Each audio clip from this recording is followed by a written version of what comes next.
Greetings. Facts you don't know, that is. If this is your first visit, be sure to subscribe and turn on the notification bell so you don't miss anything. You may learn new information that will undoubtedly make you wiser and more knowledgeable. Welcome to USA Stories channel. Do not forget to subscribe and activate the bell button to receive all new updates. Now let's go to the story. In minutes, despair had turned him into a lunatic. That tragic vision of his wife's distraught face and his empty cellar was the last thing he recalled before passing out. While his mistress questioned him, "Man, are you okay?" he went back to his wooden bed. "In what way are you feeling?" The child hardly returned to reality when tears welled up in his eyes. He was distraught. The neighbors arrived to investigate during that controversy and came to the conclusion that the elderly had been robbed. He questioned who could have harmed them so severely with such callousness. It was evident that the locks were completely forced. The Lord's modest home was not luxurious, but the missing tools had amassed a substantial sum of money, which would allow a nearby landowner to potentially sell them. Poor Fidel woke up, comforted by some loving neighbors who gave him hugs and a cup of sour orange tea to help ease his anxiety. It had never happened before that a theft of the like that Fidel and Esperanza had experienced occurred, much less one in which the thieves assaulted helpless elderly men. It was a pretty safe location. The local farmers had offered kind assistance, but the elderly men were certain that things would not be the same. They were a nuisance when they tried to walk, and they had to fend for themselves at all times, even without the assistance of their lone son. The elderly couple had spent almost 60 years together. They had fantasized of having 3 or 4 kids ever since they were married, but Esperanza struggled with hormones, and it took her nearly 35 years to become pregnant. Her lone son, Ramon, was much sought for. He would be the bright spot in the little household. Early in life, Fidel was employed by one of the biggest farms in the area.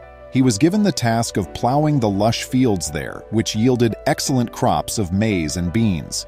It was customary in those days for women to take care of the home while men dedicated themselves to the fields. Esperanza took pleasure in being sensitive to her son's needs, and she used her leisure time to take up weaving and decorating projects. She was able to earn more funds for her husband's financial assistance through the weaving activities. Clothes in the area she lived in referenced the remnants of the indigenous fashion. She went to town once a week to find supplies to further her inventions. They instilled morals in Ramon. His parents did their best to provide for him as an only kid. Fidel had enough money at work to support his small family. They didn't require a lot of material possessions to be content.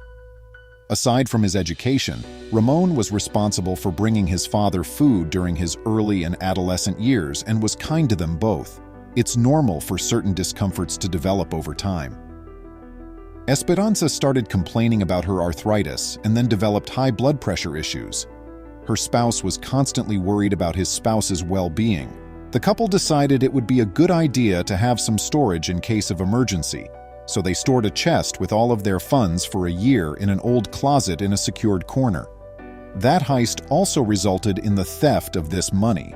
Whoever the culprit was, he had access to the key and was well aware of the location of the money. He also understood just what to steal in order to make money.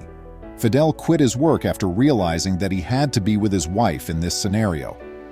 With the liquidation, he was able to purchase a plow to create trenches in the ground, a rake to level the earth's surface, and a shovel for digging. Fidel's previous employers were grateful and offered him some land to work on so he could support himself and his wife, who was not doing well. Fidel labored for several weeks in the scorching sun to prepare the grounds. Ramon was noticeably absent from this difficult assignment. They always believed that they had rendered Ramon worthless since he was ignorant of the area and his mother overprotected him. For a while now, Ramon had left his house to work as a dispatcher in the staple grain trade. The young guy went home late, having departed quite early. He has been observed hanging around with questionable men. They told Esperanza that the meeting place was a billiard, which made her quite anxious. It was said that occasionally drug sales took place at the billiard. There had been fights in the past, but Ramon's bad luck had come from the very bets that had eaten away his pay. Ramon was determined to exact revenge for his efforts, since he was deeply in debt from gaming and had nothing to show for it. Instead, He owed money to the people he owed money to. They threatened to give him the full amount of time they owed him. Ramon's father frequently questioned him about what his son was doing, but he never offered an answer. All he would say was that he was going to the billiard hall to unwind. This was never known to Don Fidel. Fidel fared well in the harvests that came from his labor in the fields. He had gradually upgraded the house's infrastructure. He had enough money saved up to purchase Esperanza's medications, and there was no shortage of tissue orders. But the woman worked at her own pace because of her health issues. When Ramon's time ran out and she was heading to work, the guys from the billiard hall approached him and demanded that he pay off his obligations. He was unable to solve it, as was to be anticipated. He was given till the evening to comply with their threat of hurting his parents. Before nightfall, the beloved son of Fidel and Esperanza was tormented and nearly felt like a robber when the gentleman, in a moment of carelessness, stole the money that represented years of labor from his parents. He packed it in his backpack and headed out of the house to meet those people. Regretfully, they requested additional money because the amount taken was insufficient. In this instance, they advised Ramon to use 2 oxen or his father's equipment to settle the bill. They could sacrifice the pair of oxen since they held great significance, and recovering them would come at a far higher cost. Ramon had to take the tools down. He set up the entire thing as though it were a heist. He was the sole and closest relative, so naturally they wouldn't mistrust him by happenstance. The equipment found their way to Don Jose's ranch, Fidel's previous workplace. The landowner assumed he would be doing his owner a favor by saving the tools before they ended up in the wrong hands, as he had chosen and purchased them with their owner. Jose plotted how Ramon would make one for the harm he had caused to his parents. Having obtained information from those who had come to sell them, Ramon showed up as they were consoling one another in the shadows. He was unable to conceal the anguish he had caused on his face. Having abused his old man's confidence, he felt helpless. Jose and a few guys bearing the pilfered tools came just as he was concluding that, even at the height of his career, he had accomplished nothing worthwhile.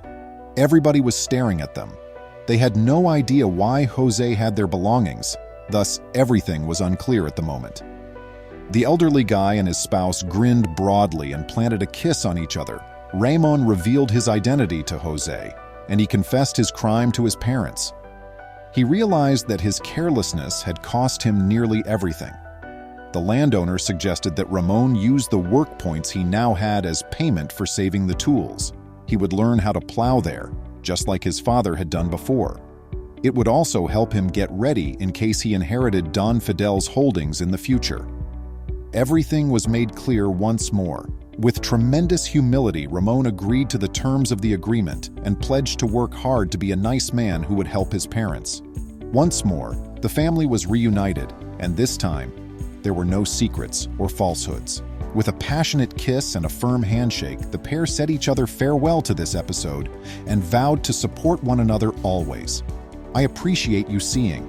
Would you kindly like and post the video on social media? We'll respond to you as soon as we can. Please remember to subscribe to our channel, give us a thumbs up, and turn on the notification bell so you won't miss any of our videos. If you enjoyed the tale, the next video that plays on your screen will probably move you too.